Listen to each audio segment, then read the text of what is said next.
एक जंगल में लीला नाम की चिड़िया रहा करती थी। लीला एक अनाथ थी, इसीलिए लीला काम की तलाश में दूसरे जंगल जा रही थी। तभी उसे अचानक किसी के कुर्हाने की आवाज सुनाई देती है। अरे ये तो आवाज किसी के दर्द के कुर्हाने की आ रही है। यह आवाज तो पेड़ के पीछे से आ रही है। जाकर देख कर आती हूँ, शायद किसी को मेरी मदद की जरूरत हो। लीला वहाँ से जाकर देखती है कि वहाँ पर चील गिरा हुआ होता है। उसके सर से बहुत ज्यादा खून निकल रहा होता है। अरे आपके तो सर से बहुत ज्यादा खून निकल रहा है।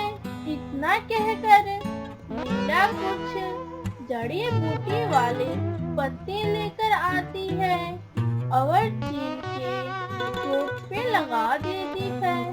फिर लीला उसे पानी लाकर पिलाती है और कहती है, कौन है आप और कहाँ से आए हैं और आपकी ऐसी हालत किसने की? मेरा नाम सोहन है। मैं एक अमीर व्यापारी हूँ और मैं यहाँ गाजर का खेती खरीदने आया था।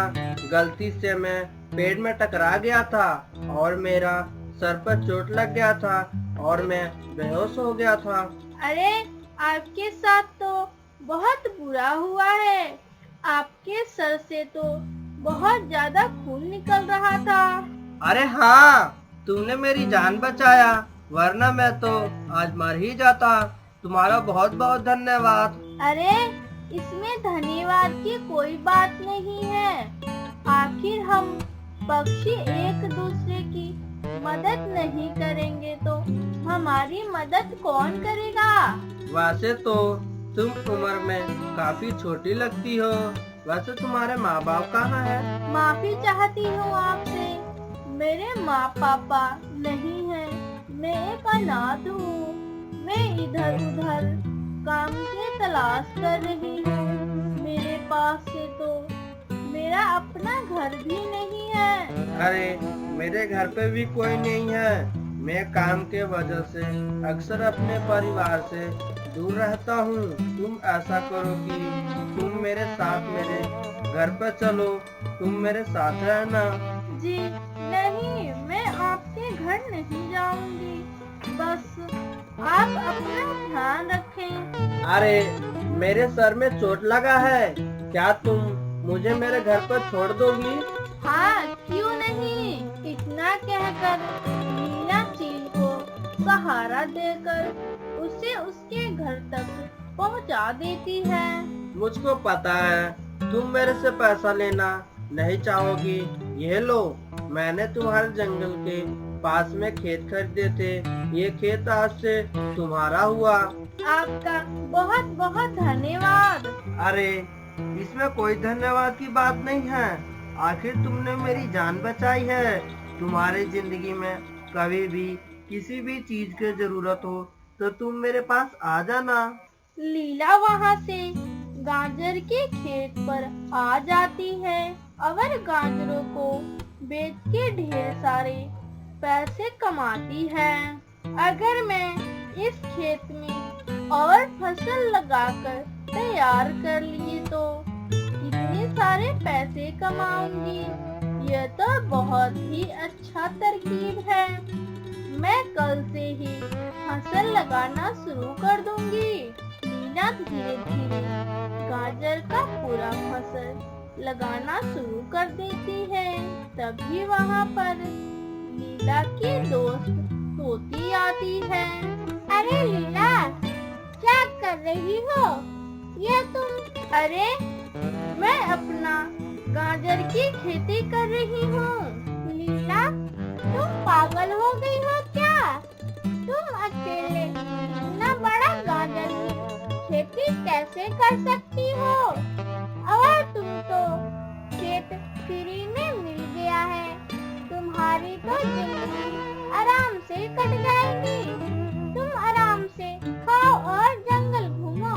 देखो, तुम मुझे चुपचाप से मेरा काम करने दो, और यहाँ से तुम जाओ, और मैं अपना गाजर का फसल उगा कर रहूंगी।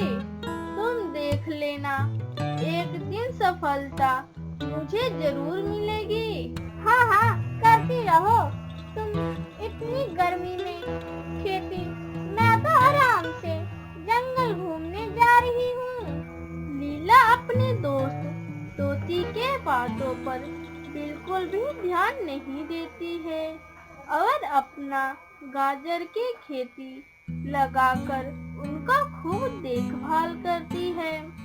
अब लीला की फसल 6 महीने के बाद गाजर की फसल पूरी तरह से तैयार हो गया था।